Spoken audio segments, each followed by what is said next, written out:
inspired by him. So I just thought I'd give that little disclaimer there. So if we start with a little bit of the history, something that you're probably very familiar with already.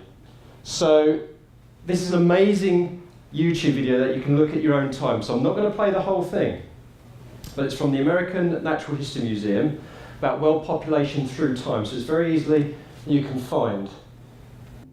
So I'm going to go for old school technology and use a solidified laser pointer. How cool is that? So if we start here, this video actually starts all the way back in human history, like 10,000 BC and beyond back then. So I've just taken it from the year 1 AD. And you can see here with this line with population growth, so we've got 100 AD, 200 AD, and then population in billions. It's only got up to 1 there, and some really important parts in human history. So smallpox, the birth of Islam, the gunpowder was invented. We started to navigate around the world because of the uses of magnetism and compasses.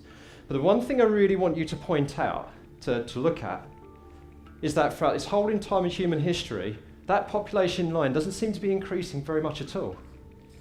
What I also love about this is like all these yellow dots, they're 1 million people, population areas of 1 million people. And you see how they flash up, almost like dividing bacteria, really. If you were here 2 weeks ago to see Ron's talk, you can probably get my reference there. So now you start to see a little bit of a pickup here, and I'm going to deliberately stop it when it gets to a certain point. You can see things are starting to get a little bit crazy. And this is where I'm going to take over.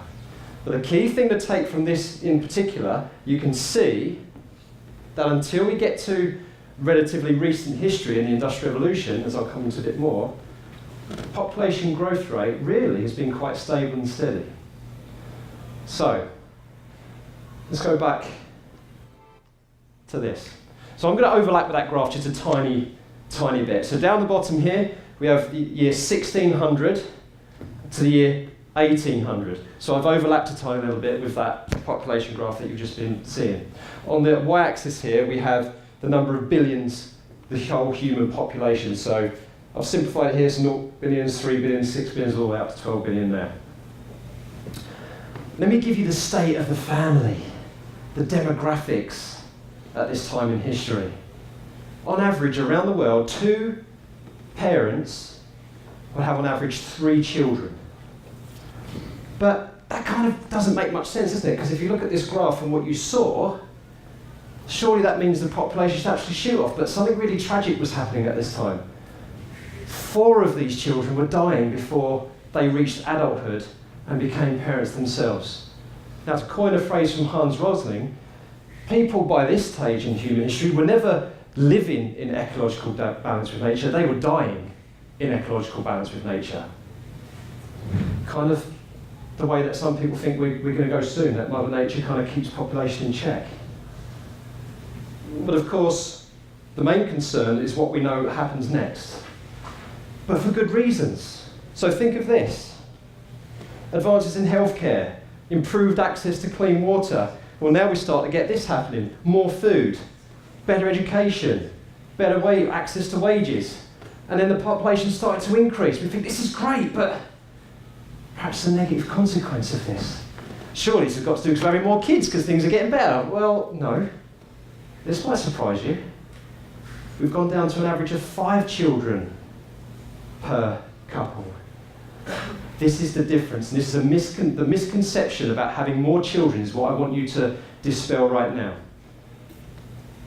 The reason for the increase is because only 1 child out of 5 perished before they became parents themselves. So we have more surviving children, a lower infant mortality rate, and this was the reason for the population increase. And so, of course, as a consequence of this, things have been accelerating pretty quickly. We've got look at this curve, it looks exponential, doesn't it? And this is where we're starting to freak out right now. The planet can't take much more of this. But if we look at the average number of children per couple now, we're down to 2. Well, it's just over 2 on average, but I'll come back to that. So things have been changing for the right reasons. Just we're having this kind of hockey stick effect with our world's population as a consequence. Now, what do the projections say? This might surprise you.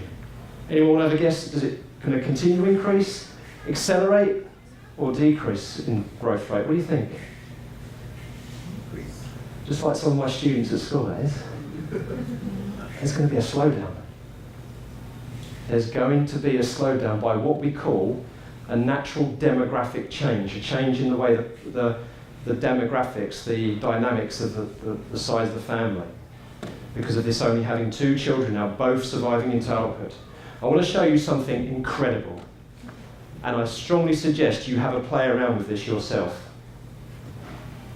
This is a website that a lot of us teachers absolutely adore. It's called Gapminder, and it's free. I'll give you the link at the end of the session. But let me just point out a few things for you here so you can understand what's going on. So we have a simple 2-axis graph here. So along the bottom, babies per woman. So on average, in each of these countries, which is each a bubble, how many babies does a woman have on average? And on the y-axis, we have life expectancy. That's the average age someone can expect to live to in that country. As I tell my students, like today, the life expectancy in the United Kingdom is around about 80 years of old, so I don't get to my 80th birthday in 2062 and suddenly have a heart attack and die. It's an average. So otherwise you could plan for your future a bit more if that was the case. The size of these bubbles are pretty significant as well. They represent the population of a country. So can anyone hazard a guess of those 2 really large red bubbles if I also refer you to that map up there? Excellent. China and India. And the beauty of this graph as well is that you can mouse over any of these here. So, in the words of Hans Rosling, I'm going to start the world by clicking play here. And what's going to happen is that we're going to cycle through history and you're going to start seeing these bubbles moving.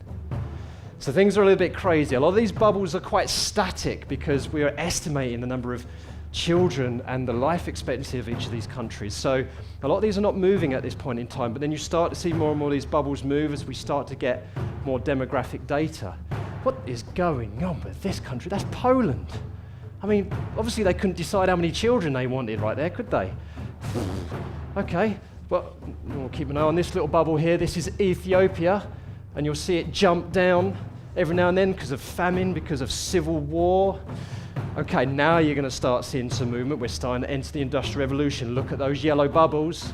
We can see that it's happening in Western Europe in particular. They're starting to move over across to this graph here, having fewer and fewer babies per woman, and their life expectancy. And here comes World War I. Oh my word, what a tragic that was for life expectancy. The world recovers and moves on again. So we see now we start having to what people think still today about having World War II. It's just, we do it to ourselves, don't we? Now we have what we call a divided world. Now China go for a revolution and they think, this is good. No, that's not a great idea. We'll go back over there. Okay, now we're starting to get in the modern era. Post-war, baby boomers, economic growth. And look at how many countries are coming over to this top left-hand corner. Still getting countries in Africa like Ethiopia dumping down because of their problems. And now we come to modern times.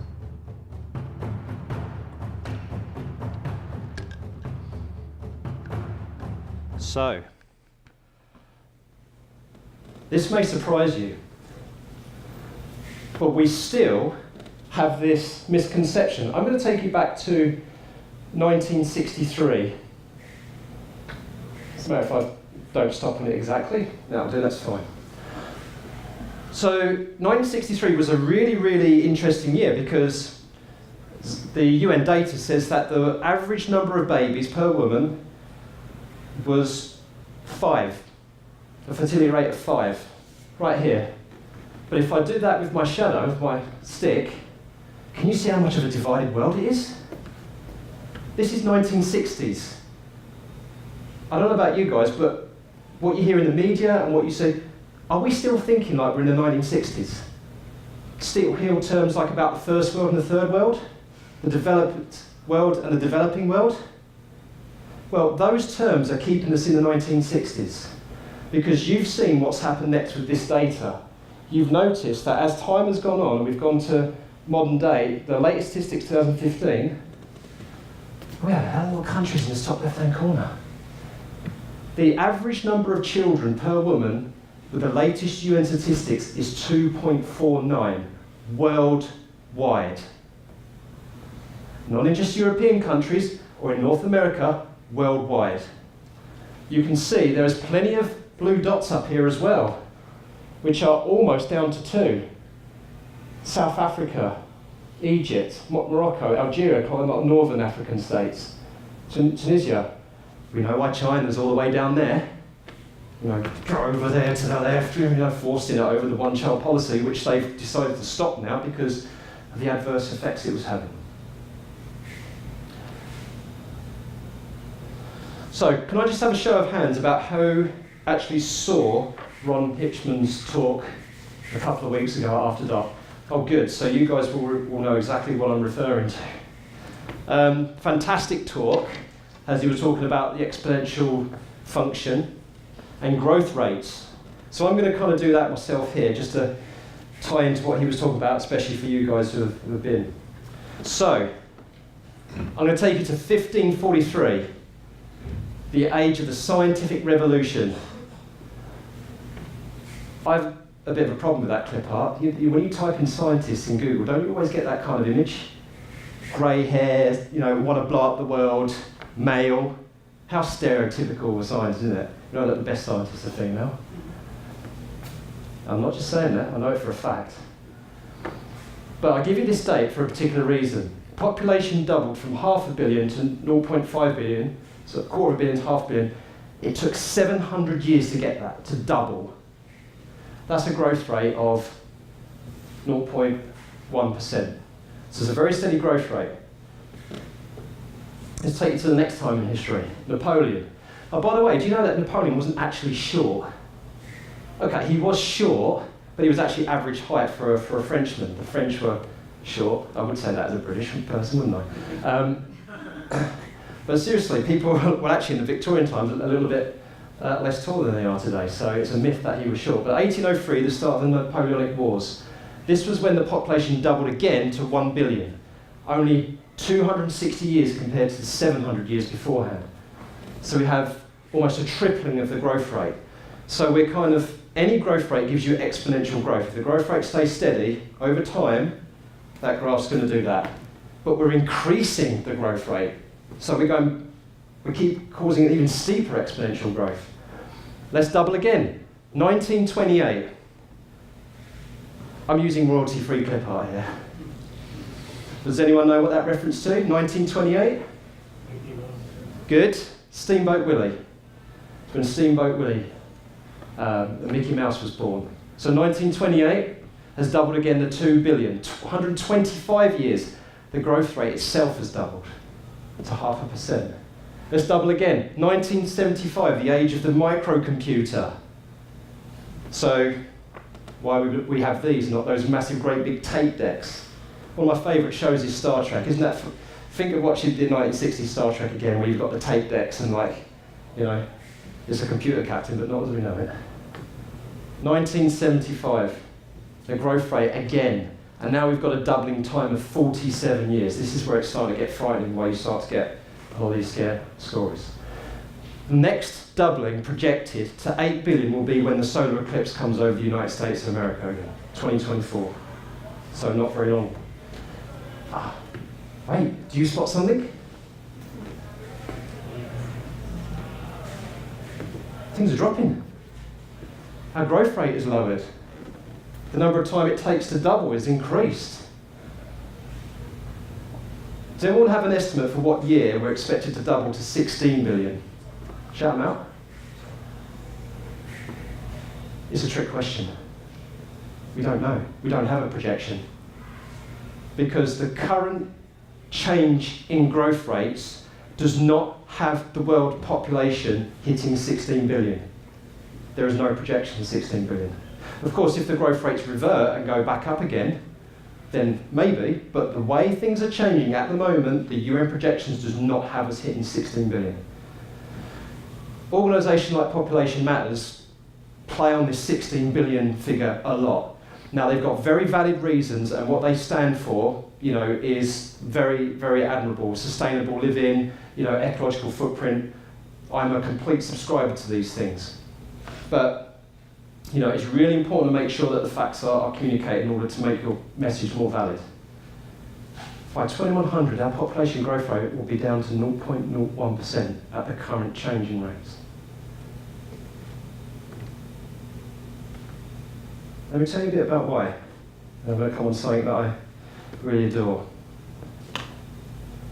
Here is the number of children throughout estimated number of children throughout the history that we've got here. So 1600 again, the graph that I showed before, but I put on the number of children. Now, one thing you notice, guys, can you notice that the proportion of children to the total world's population actually gets smaller? There's fewer and fewer children as a proportion of the world's population.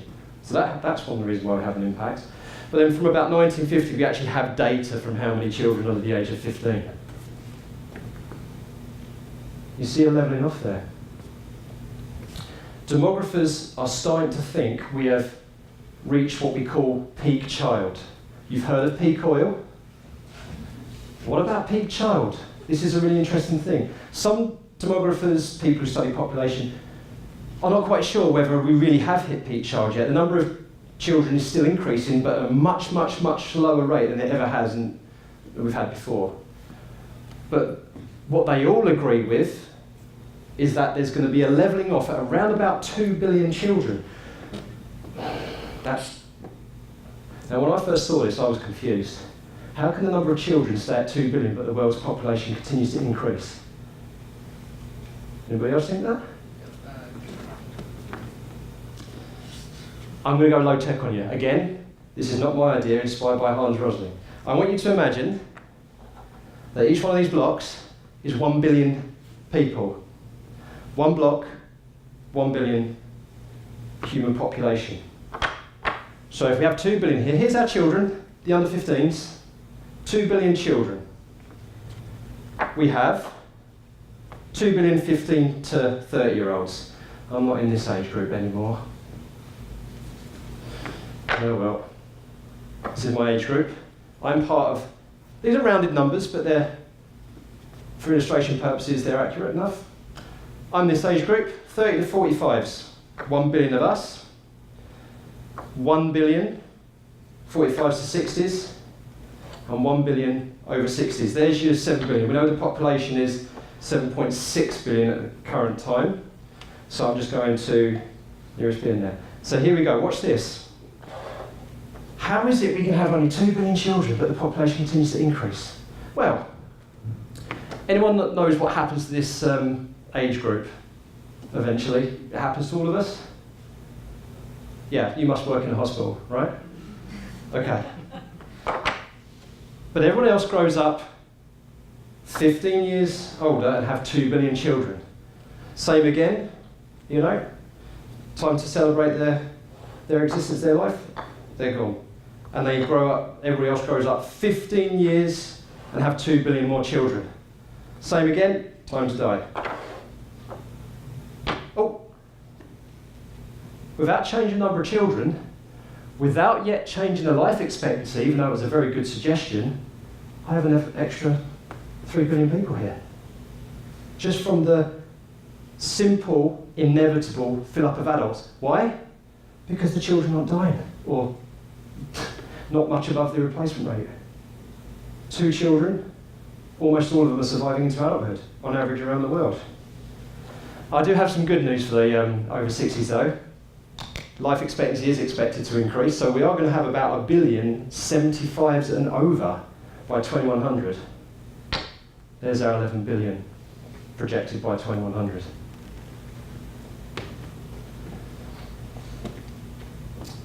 Back to Gapminder again. So I will start with this graph in particular because it's a very powerful one, especially today because it's International Women's Day.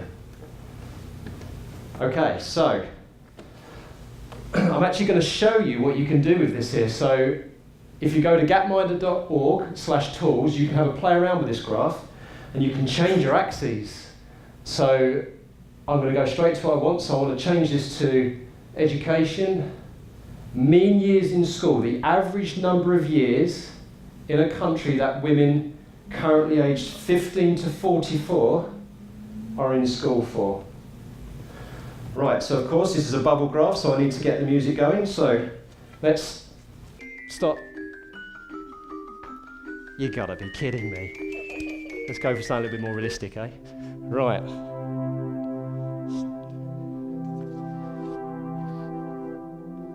So 1970, we can see here China with its one-child policy really pulling towards the left here.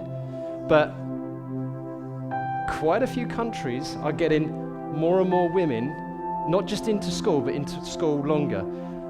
Of course, well documented are a lot of African nations which are struggling with their inequality and women empowerment and getting girls into school. But what I really, really want you to take away from this, and of course we know that correlation doesn't necessarily mean causation, but if there is a correlation, there is at least an indirect link between the two variables. And you guys can do your own research to find out if there are any confounding factors. But I don't know about you, but that's a very, very strong link between the number of children born per woman and women's education. I like to put it this way. Women literally have the power to change this world for the better. And they do. Why do we call it Mother Earth? Because she nurtures us. And the same goes with a lot of the human problems that we have today. If you get more women into education and they stay in education, you start seeing a drop in fertility rate. So, you know, why was that? Well, they now have greater empowerment. They can get into positions where they can start to govern policy, make decisions as leaders of businesses, leaders of government, which are generally healthy for the planet. Equal rights, equal access to careers, choices, pay. I know we're very, very far away on that at the moment, but the more we can help women in education, the more that this is going to change. So let's show you the next one. Child mortality. Same again, I'm going to skip this just to the middle here. Even in the early 1900s, look how terrible it was for almost all countries. The average number of 0 to 5s, so this is not average, sorry, this is the number of 0 to 5s per 1,000 children born who die before their 5th birthday. It's a very, very sad and tragic statistic, this one. There's your divided world that I talked about earlier. But now look what happens. They all start coming towards this left, bottom left corner. Fewer children are dying before their 5th birthday. And you can see how the fertility rate drops as a result. I'll come back to this one a little bit later about why is it reducing child mortality, which is an offshoot of reducing poverty, can drive fertility rates down. Look, that's incredible. Look how many countries are down in this bottom left-hand corner. Again, we can see where our problem area is. Some Asian nations, quite a lot of African nations. I've been to Malawi myself, which is relevant to what I'm going to show you next. They have so much data sets here that typing something in might be useful. So here is contraceptive use against babies per woman. See, very little data before the 1960s, but now as more data comes in, more of these country bubbles appear. And of course, as you would expect, a very strong correlation between the amount of contraceptive use and the fertility rate. That connection's quite obvious. The problem we have with this one, as you can see, there's less and less data sets recently. That's not been uploaded. People in Malawi I've spoken to, it's not that they don't want to use contraception. Now that is a barrier. That is a barrier. You know, religious beliefs and stigma regarding the use of contraception. You guys in the United States of America know it all too well. but they really want to use it. The problem is that in rural parts of Asia and Africa, they still cannot physically, logistically get hold of contraception. Because of the lack of infrastructure to get it out there, it's too expensive. And to educate women, so it's an offshoot of women's education, of how to obtain contraception, as well as why it's, a natural, relatively healthy choice that you can choose to make. So you can see these three factors are the reason why we've been having dropping fertility rates. Getting more women into education and staying longer in education, decreasing the child mortality, and the obvious one, which you guys could have figured out yourself, access to contraception.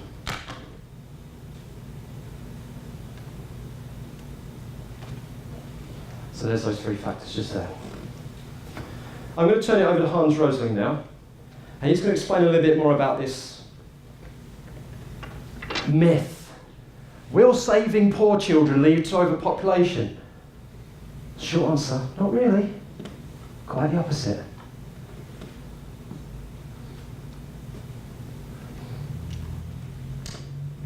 You can find this video. A common misunderstanding is that if we save all the poor children, the world will become overpopulated. This may sound logical, but it's wrong. It's the other way around. Saving the poor children's lives is required to end population growth. Now, look at the UN numbers.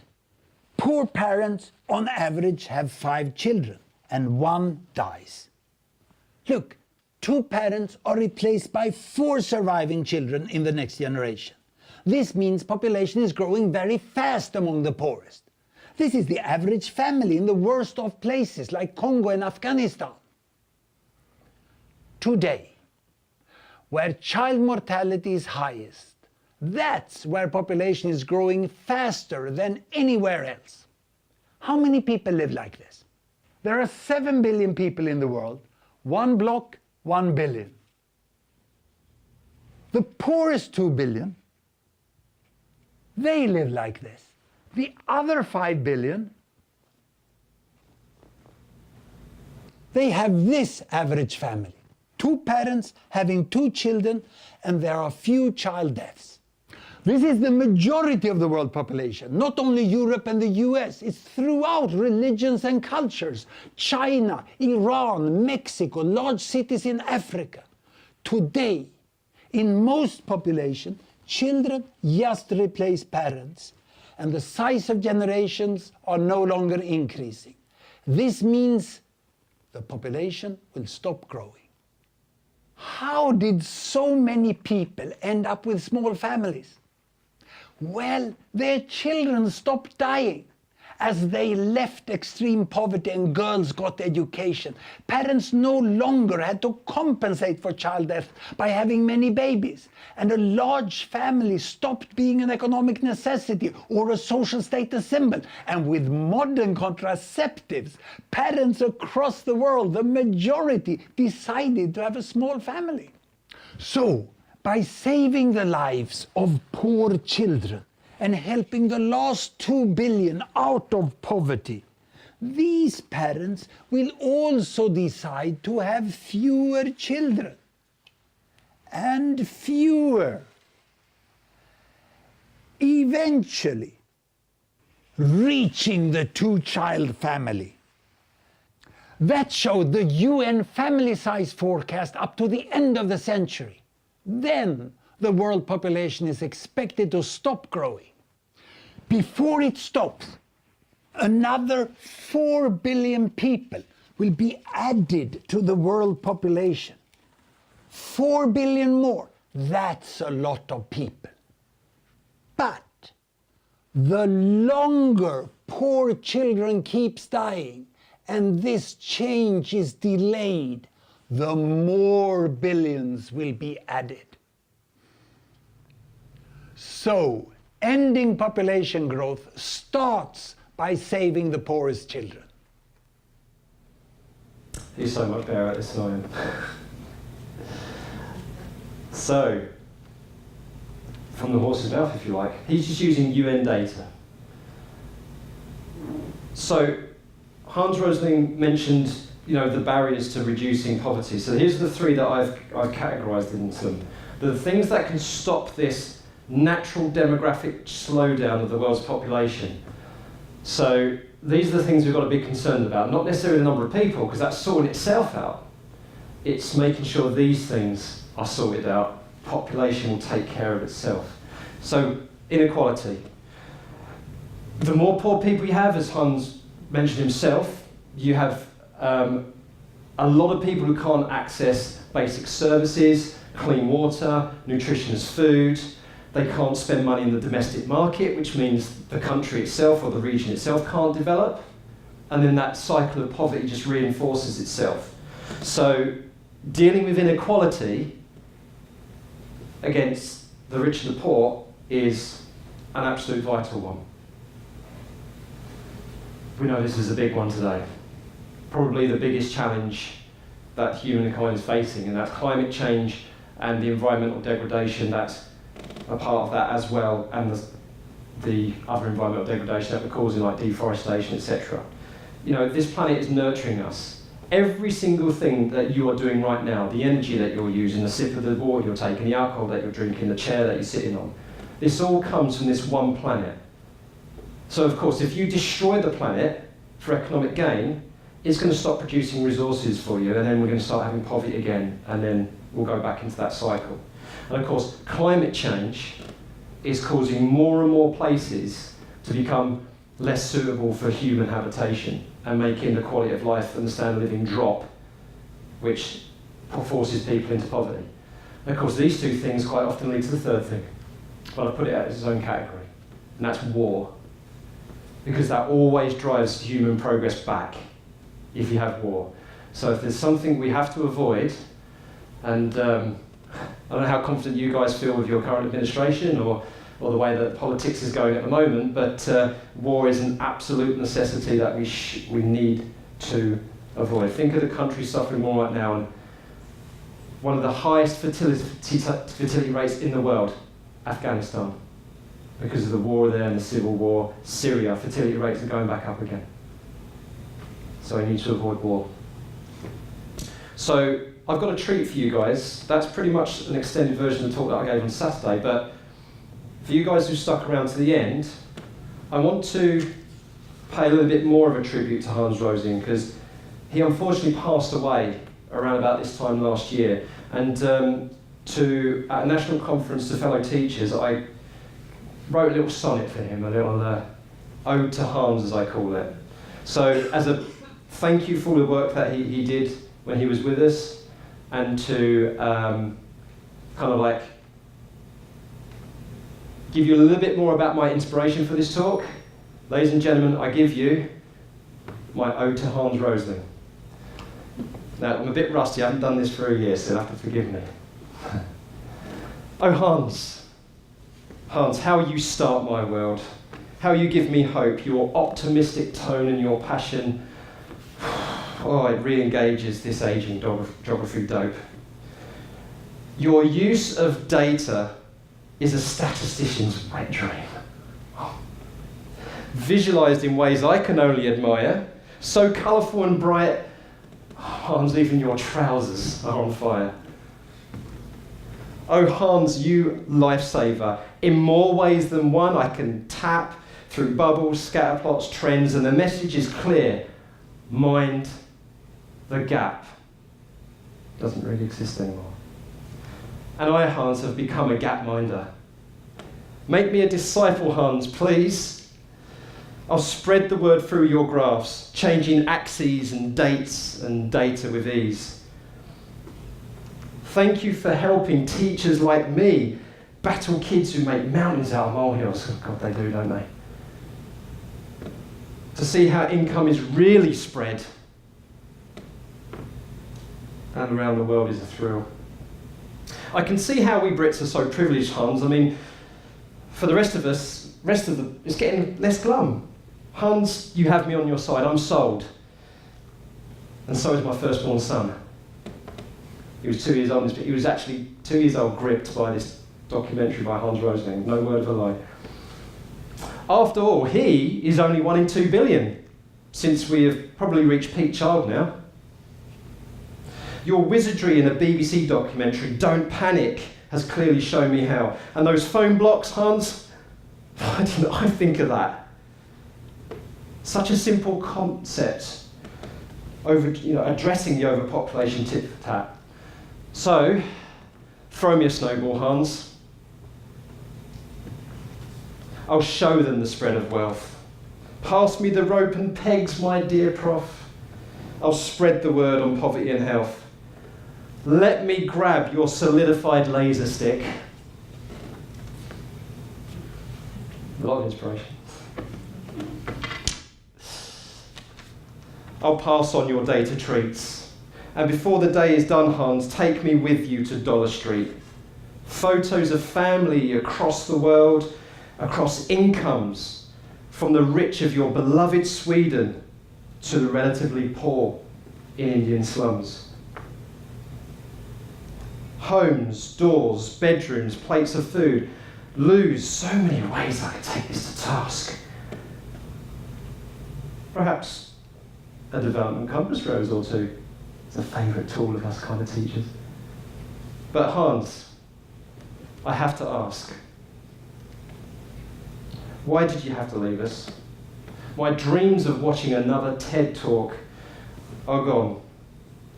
But believe me, dear Prof, when I say, I swear that I and others will ensure your work lives on. Thank you very much, ladies and gentlemen.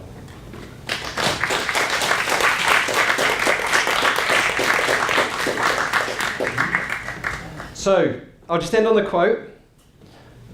I have a suggestion for a new name for the developing world. Let's just call it the world.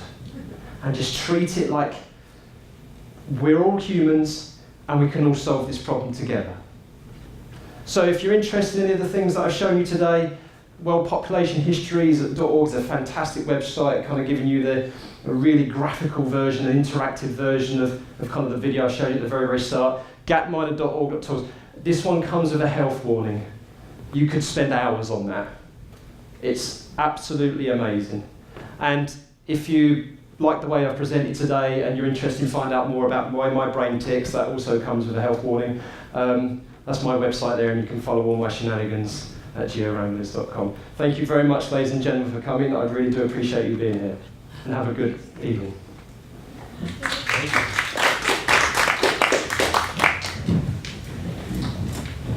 Of course, if anyone wants to ask any questions, you're more than welcome.